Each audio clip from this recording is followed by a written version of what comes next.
그가 지으신 땅에 주인의 모습 아닌 우리 모습으로 거르셨네. 사랑을 부으셨네.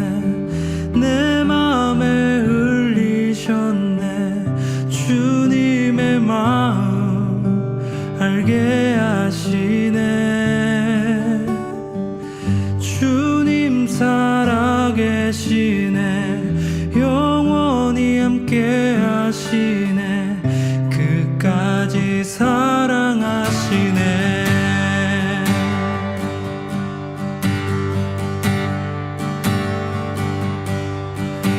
하나님 우리를 먼저 사랑하셔서 자신의 아들 보내주셨네. 그가 지으신 땅에 주인의 모습 아닌 우리 모습으로 거르셨네. 사랑을 부으셨네. 내 맘에 흘리셨네. 주님의 마음 알게 하시네. 주님 살아계시네. 영원히 함께 하시네. 끝까지 사랑하시네.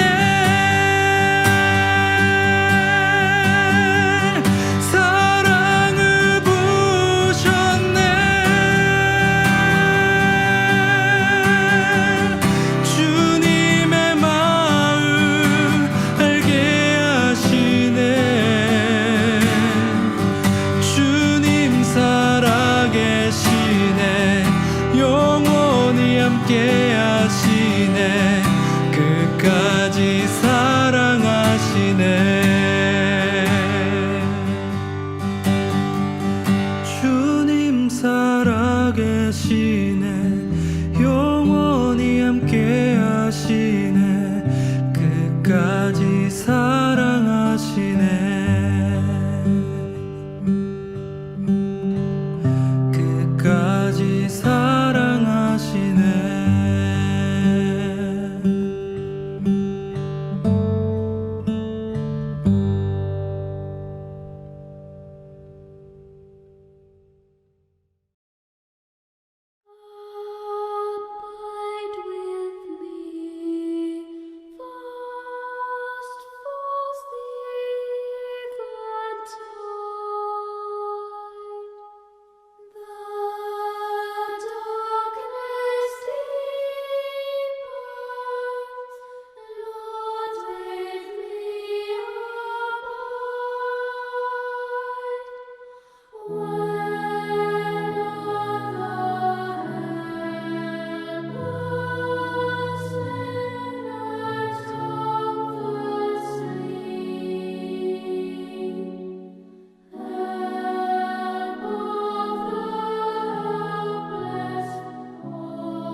예수께서 성전에 들어가사 성전 안에서 매매하는 모든 사람들을 내쫓으시며 돈 바꾸는 사람들의 상과 비둘기 파는 사람들의 의자를 둘러 푸시고 그들에게 이르시되 기록된 바 내 집은 기도하는 집이라 일컬음을 받으리라 하였거늘 너희는 강도의 소굴을 만드는도다 하시니라.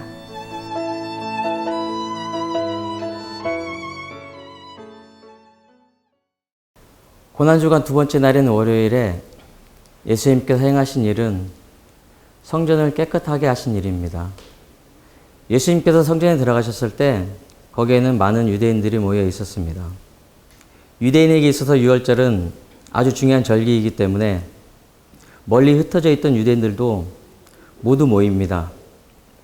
그런데 그 멀리서 제물을 가져오기에는 쉽지 않은 일이기 때문에 현지에서 와서 제물을 사야 했고 또 정해진 동전으로 성전세를 바쳐야 했기 때문에 환전상이 필요했습니다.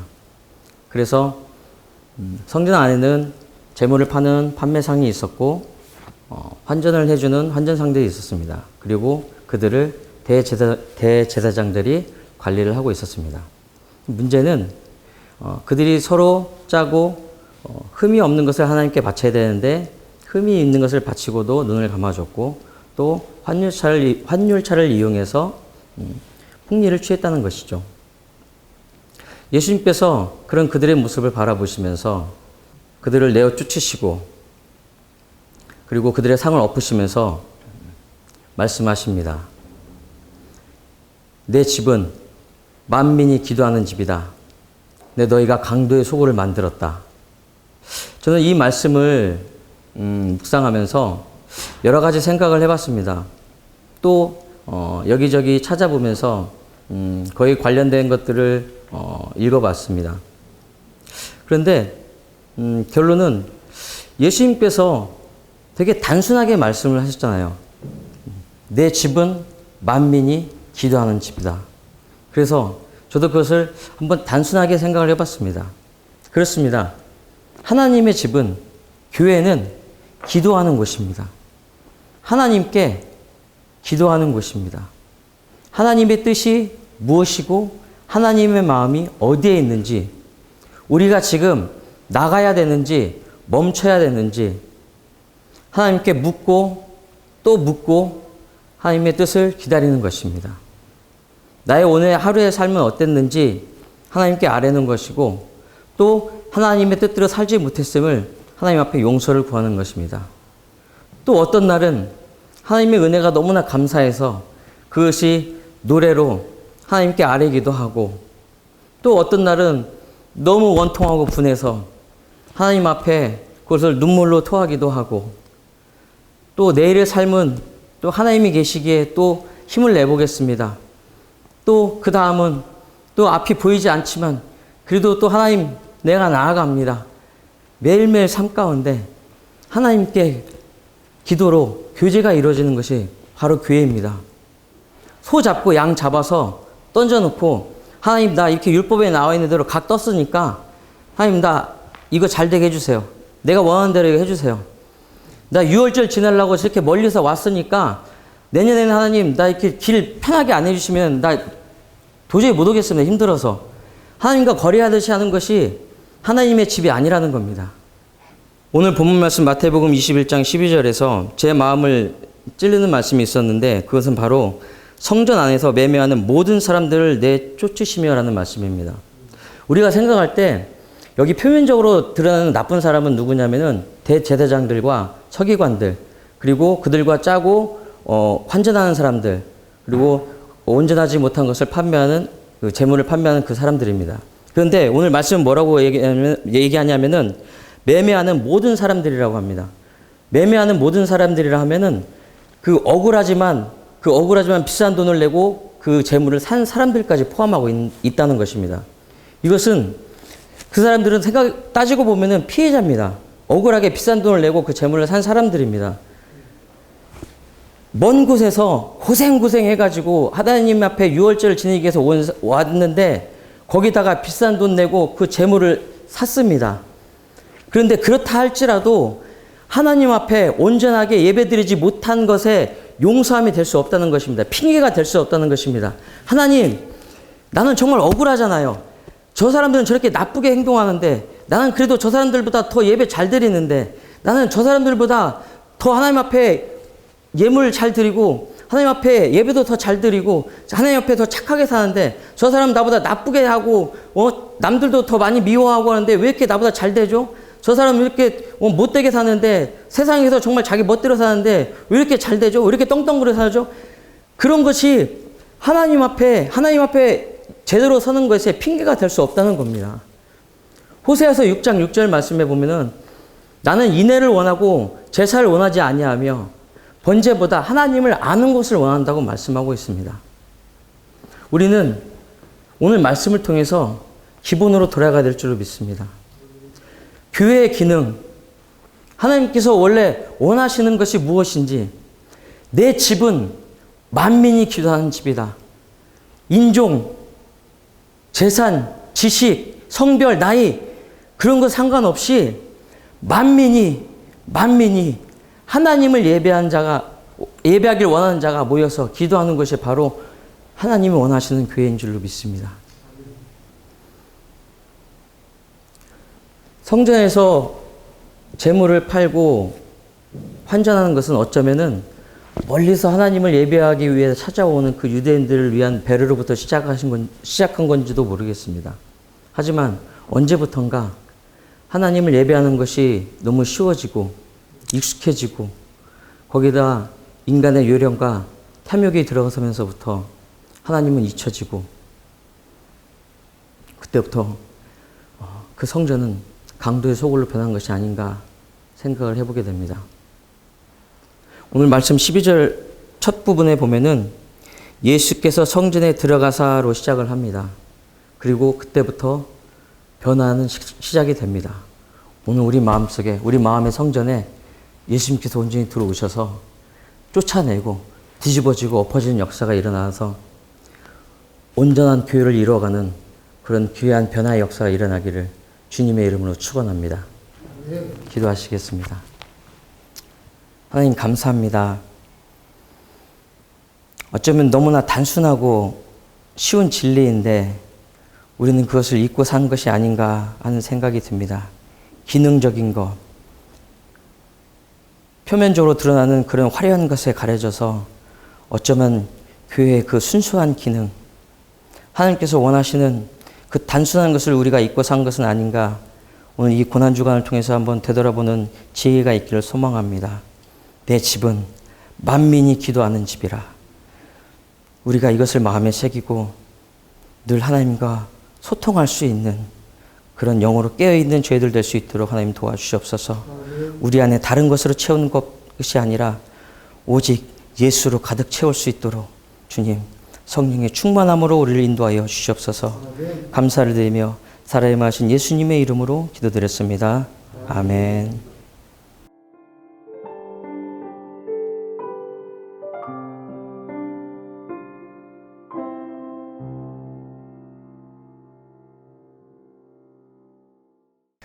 예, 오늘 황 목사님 말씀을 통해서 굉장히 큰 은혜를 받았습니다. 여러분 어떠셨어요? 예. 특별히 저는 목사님 말씀하실 때 매매하는 모든 사람들에 대한 그 새로운 정의에 대해서, 묵상에 대해서 굉장히 큰 깨달음이 있었던 것 같습니다. 사실 어떻게 보면 그 장사하는 사람들, 환전하는 사람들 문제였지만, 그것을 그냥 묵인하고, 그게 어떤 상황에서 이루어지는지, 얼마나 하나님 기뻐하지 않은 일이 되었는지 알면서도 동참했던 그 사람들도 어떻게 보면 하나님 앞엔 공범이었다. 그런 관점에서 보면 사실 정말 하나님 앞에 우리가 예배하는 데 있어서 얼마나 더 신중하고 또 우리 자신을 돌아봐야 되는지 다시 한번 생각할 수 있었습니다. 목사님들은 어떠셨어요? 혹시 이 말씀을 들으시면서 우리 황 목사님 말씀 가운데 깨달음이 있었거나 혹은 이 말씀 자체에 또 깨달음이 있으셨던 분이 계시면. 예. 네. 예. 저는 처음에는 배려에서부터 시작했던 것이 그게 욕심이 되었구나라는 생각, 그 말씀에서 굉장히 또 깨달음이 있었고 또 개인적으로는 또 회개라든가 이런 마음이 갑자기 쑥 들어오는 그런 것들이 있었습니다. 사실 교회에서는 많은 배려를 하려고 많이 노력을 하는데 혹시 그러한 것들이 어쩌면 그것이 끝까지 배려가 되면 되는데 그게 하나님의 영광을 가리거나 사람의 욕심이 채워지거나 그런 것들이 있음을 통해서 예수님이 그것을 기뻐하지 않으셨고 그것을 엎어버리는 사건까지 있었구나라는 생각에서 배려라는 것도 역시 하나님의 영광을 위해서 끝까지 그 아름다운 마음을 지켜야 된다는 그런 깨달음이 있었습니다. 지금 해주신 말씀, 그거 가지고 우리가 나중에 구체적으로 어떤 케이스가 있는지 한번 좀 논의해 보기를 원하고요. 또 그 외에 또 다른 깨달음이 이건희 목사님. 네, 저는 본질이 왜 중요한지에 대해서. 본질. 예.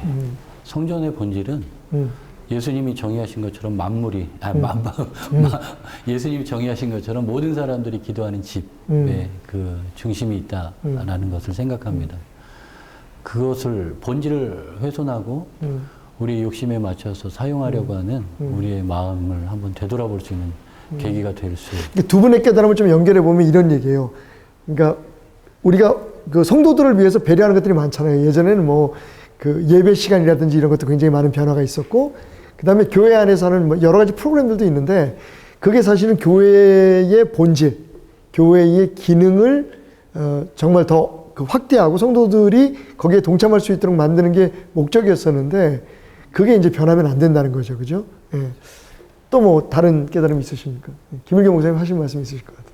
저는 이제 성전 정화 사건이 두 번에 걸쳐서 이제 일어나잖아요. 공생의 초기랑 마지막 이제 사건에 일어나는데 시종일관 시종일관 똑같이 변치 않은 어떤 그런 사역의 모습들, 그 모습들을 보면서 처음에 마음을 먹었던 우리의 사역들이 시간이 지날수록 좀 변질되고 또 부족해지고 약해지는 그런 모습들을 좀 반성하게 되었고 끝까지 예수님처럼 우리에게 주어진 귀한 사역들을 잘 감당해야 됐다라고 하는 그런 마음이 들었습니다. 혹시 박철준 목사님은 지금 이 방송을 함께 시청하고 있는 성도들에게 덧붙여서 해주실 말씀이 있다면? 고린도전서 3장 16절의 말씀에 우리 몸이 성전인 하나님의 성전인 것을 말씀하셨듯이 우리가 하나님의 예배하는 처소로 준비되고 정성된 그런 마음으로 변질되지 않도록 우리가 그렇게 했었으면 좋겠습니다. 네. 자, 오늘 목사님들의 또 추가적인 깨달음에 대해서 함께 나눴는데요. 그러면 우리가 보다 더 구체적인 그런 묵상 한번 시작해 볼까 합니다. 아까 말씀하셨듯이 원래는 그 성도들을 배려하고 그리고 교회의 기능을 더 원활하게 하기 위해서 시작했던 일들이 변질되어서 하나님의 마음을 아프게 하는 일이 되었거나 그렇게 되어져 가고 있는 일이 혹시 우리들 교회 안에 있다면 어떤 것을 이야기할 수 있을까요? 구체적으로. 혹시 생각나시는 게 있으면 자유롭게. 우리 매주 반복되는 예배 순서. 예배 순서. 예, 사실은 예배 순서가 생겨난 이유는 역사 가운데서 예배를 더 하나님 앞에 우리의 마음을 담아서 드리는 그것들을 더 중점을 두기 위해서 생겨난 것인데 사실은 요즘의 예배의 모습들은 예배의 순서가 그리고 예배의 그 내용을 채우는 것으로 인해서 더 중요한 어떤 양상을 띠는 것 같습니다. 그러니까 그 순서 자체가 예배가 돼버린 거예요, 그죠? 네, 그렇죠, 그렇죠. 그래서 그런 아쉬움이 좀 남는 부분들이 좀 있습니다. 처음부터 아주 굉장히 무거운 지적을 해주셨는데, 동의하는 게 있을 것 같아요, 그죠? 그래서 사실은 그것 때문에 또 교단끼리 서로 문제도 되고, 교회들끼리 심지어는 그 이단이니 뭐 아니니 그런 본질적인 문제까지 서로 아주 극심한 그런 투쟁을 하고 있는 것을 볼 수가 있는데 또 뭐 다른 것들은 어떤 게 있을까요? 그래서 이 교회 안에 어떤 부분들과 더불어서 우리 마태복음 5장에 보면 너희 안에 있는 착한 행실을 가지고 하나님께 영광을 돌리라고 하는 말씀이 있는데 사실 기독교에서 이제 구제나 어떤 남을 돕는 그러한 행위들이 듣기로는 한 70% 정도가 된다고 들었는데 개신교에서 하는. 예. 그런데 이제 그것에만 중점을 두는 그러한 모습들 자체가 그것을 마치 행함을 통해서 어떤 교회나 기독교 역할을 다했다라고 생각하는 모습들이 요즘은 조금 보이는 것 같아서 그런 부분들은 조금 처음에 어떤 의도와는 다르게 좀 변질된 모습들이 아닌가 그렇게 생각합니다. 성도들의 입장에서 또 그 기대하고 원하는 거 아까 그 매매하는 사람들 얘기할 때 매매니까 파는 사람, 사는 사람이 다 문제였다는 거잖아요. 그러니까 그 성도들의 입장에서 혹시 또 그런 부분들이 있지 않을까? 교회에 처음에는 정말 하나님을 잘 섬기고 더 하나님을 잘 예배하기 위해서 요구했던 것들이 변질돼 가지고 이제는 나름대로의 그 자기의 편안함, 안락함 뭐 이런 것들을 위해서 그 혹시 쓰임 받는 어떤 것들이 있을까요? 이제 저는 이제 생각하기에는 이제 익숙해지는 것들이 있지 않습니까?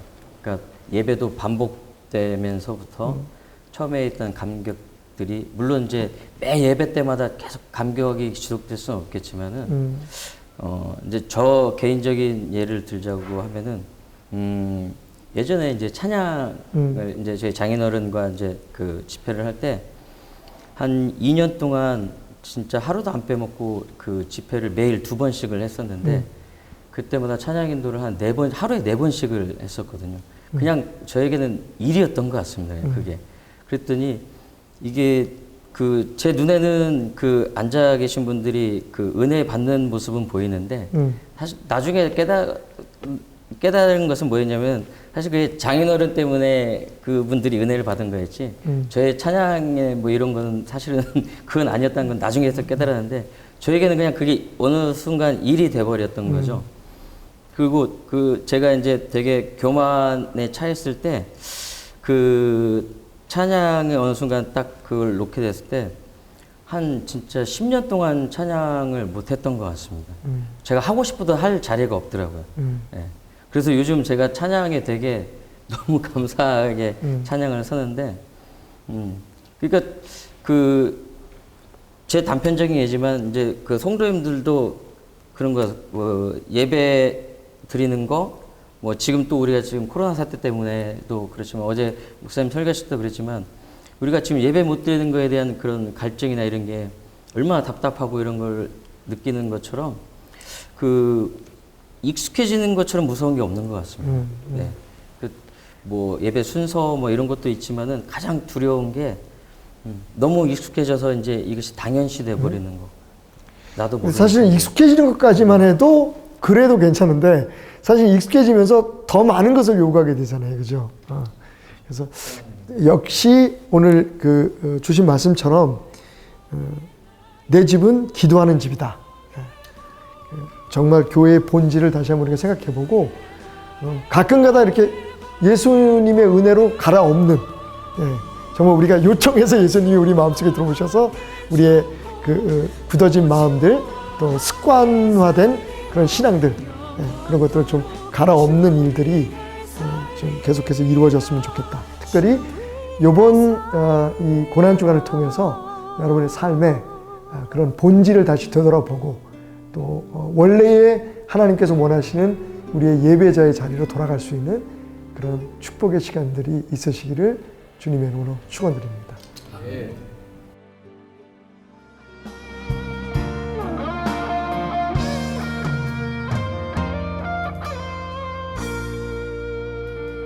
예수 우리들의 밝은 빛 예수 우리들의 밝은 빛 은혜와 긍휼을 베푸시는 주 의의 길을 따라가는 주의 자녀들에게 항상 밝은 빛을 비추시네. 그는 구원의 주 하나님 그는 구원의 주 하나님 공의로 세상을 다스리시네. 주를 경외하는 자들의 구원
땅에 오셨네. 어둠을 밝히고 새 생명 주시네. 영원히 빛나는 나의 예수님 높이 영광과 찬양 받으신 그 경배합니다. 슬픔을 거두고 내게 자유 주시네.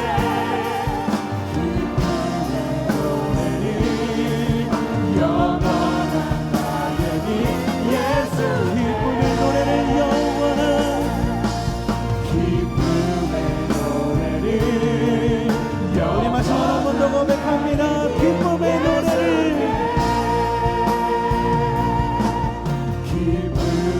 노래를 영원한 나의 빛 예수께. 할렐루야. 영원한 나의 빛 되시는 예수님을 찬양합니다. 주님 홀로 영광 받으시옵소서.